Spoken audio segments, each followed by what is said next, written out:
नमस्कार, स्वागत है आप सभी का हमारे डिजिटल स्पेस में। मैं हूं आपके साथ निहारिका महेश्वरी। आज हम बात करेंगे भारत में जापान के प्रधानमंत्री आए और क्या लेकर गए और क्या देकर हमें गए।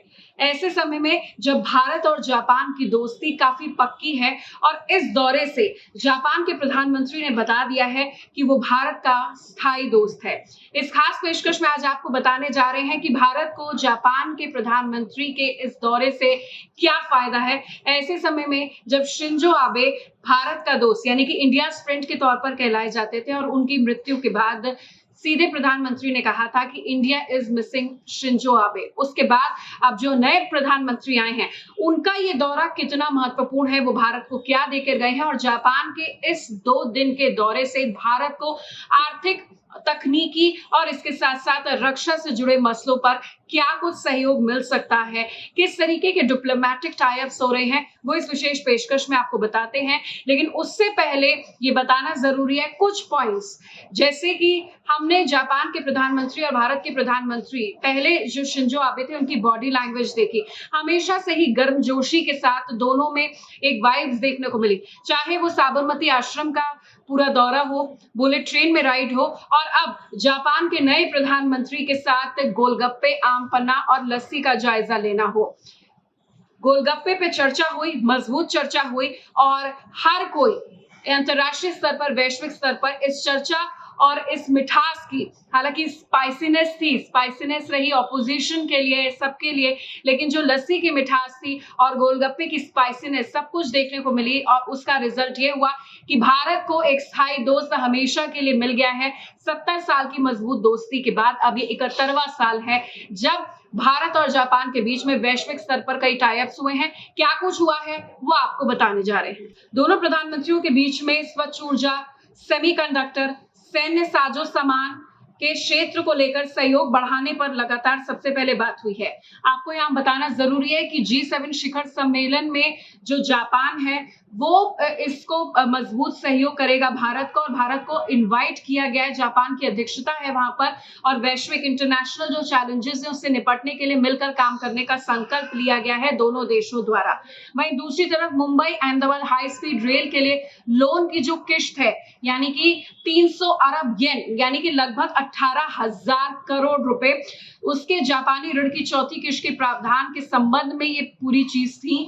और आपको यहाँ पर बता दें कि इस क्षेत्र में कई अहम टाई अप्स हुए हैं।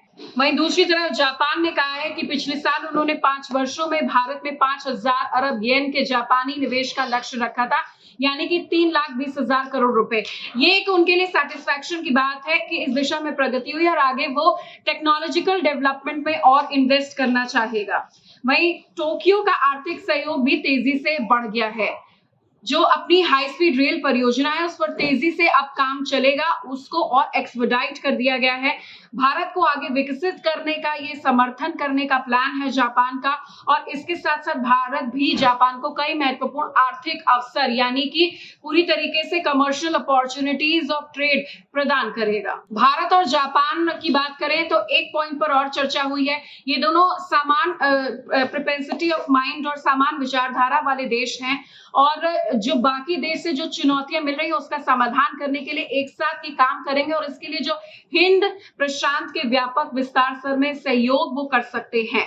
इसके व्यापक जो पूरी तरीके से इसका विस्तार होगा उसमें जापान का सहयोग आ सकता है। एक ऐसे समय में ये बात सामने निकल कर आ रही है जब इंटरनेशनली कई बड़ी खबरें और कैजुअलिटीज और इसके साथ साथ कहीं कहीं ऐसी खबर आ रही थी कि थर्ड वर्ल्ड वॉर भी हो सकता है, कई देशों में तनातनी चल रही है। इस बीच में भारत और जापान का आपस में जुड़ना मजबूत है। हालांकि ये भी उड़ते बगाहे ये खबर आ रही है कि जापान ने कह दिया है भारत को या मुझे चुनो या रशिया को चुनो। ये एक बहुत बड़ी खबर सामने निकल कर आ रही है। इस पर भारत का क्या रुख होगा ये G7 G20 में चीजें साफ तौर पर दिखने को मिलेंगी।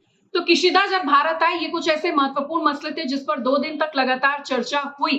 भारत का जायका, भारत की विरासत, संस्कृति उन्हें सब पसंद आई। लेकिन यहाँ पर ये बताना जरूरी है कि दरअसल एक समय में पोखरण टेस्ट के बाद इंडिया जो बैन हो गया था जापान की तरफ से, वो एक मजबूत दोस्त कैसे बन गया, कैसे इन दोनों के रिश्ते प्रगाढ़ हुए, वो इस बात से आप अंदाजा लगा सकते हैं कि जब शिंजो आबे साहब की डेथ हुई, उसके बाद जो नए प्रधानमंत्री बने वो है किशिदा फुमियो। अगर अक्टूबर 2021 का मैं जिक्र कर रही हूँ, ये जापान के प्राइम मिनिस्टर बने थे। जापान के मन में भारत की कितनी अहमियत है, इस बात से हम समझ सकते हैं कि प्रधानमंत्री किशिदा पहली बार जो अपनी विदेश यात्रा करने के लिए निकले तो उन्होंने इंडिया, भारत, हिंदुस्तान को चुना कि वो यहाँ पर यात्रा करेंगे। इसके अलावा अगर रक्षा क्षेत्र की बात करूं तो भारत और जापान के रक्षा क्षेत्र पे अगर हम फोकस करें तो रक्षा उपकरण और तकनीकी सहयोग बढ़ाने वाली जो साजो सामान है, भारत की प्रमुख जो प्राथमिकता है, जो इनिशियल प्रायोरिटी है, उसमें ये सबसे बड़ी चीज है जो इंडिया और जापान के बीच में अगर हम डिफेंस को लेकर टाई अप की बात करें वो होती है। अब हम बात कर लेते हैं थोड़ा बहुत टेक्नोलॉजी की अगर बात करें तो जो दो लोकतांत्रिक देश है यानी कि भारत और जापान, यहाँ पर बहुत ही मजबूत रिश्ता रहा है। अंतरराष्ट्रीय जिम्मेदारी भी दोनों बड़ी निभा रहे हैं, लेकिन जो डिजिटल भागीदारी है वो सबसे ज्यादा आने वाले समय में महत्वपूर्ण है। आपको बता दें कि जिस तरीके से स्टार्टअप समेत कई महत्वपूर्ण क्षेत्र उसमें भारत के साथ भागीदारी जापान कर रहा है। 6G, ओपन RAN दूरसंचार नेटवर्क सुरक्षा, समुद्री केबल प्रणाली और क्वांटम कम्युनिकेशन जैसे क्षेत्र में सहयोग का विस्तार हो रहा है। सांस्कृतिक संबंध भी भारत जापान के बहुत ज्यादा गहरे रहे हैं। हमारी विरासत की खुशबू, हमारी संस्कृति की खुशबू, हमारी माटी की महक कहीं जापान में भी कई तौर पर माइथोलॉजिकली भी और आज के दौर में फिजिकली भी देखने को मिलती है। कई जापानी लोग हैं जो सनातन धर्म को, भारत की जो संस्कृति उसको अपनाते नजर आ रहे हैं और ये जो दौरा है वो बहुत ज्यादा महत्वपूर्ण है।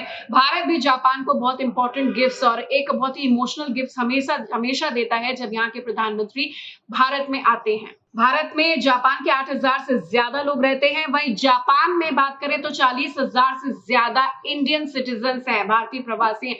तो आप ये समझ सकते हैं कि इंडियंस जापान को अपने लिए कितना ज्यादा सेफ समझते हैं हर लिहाज से।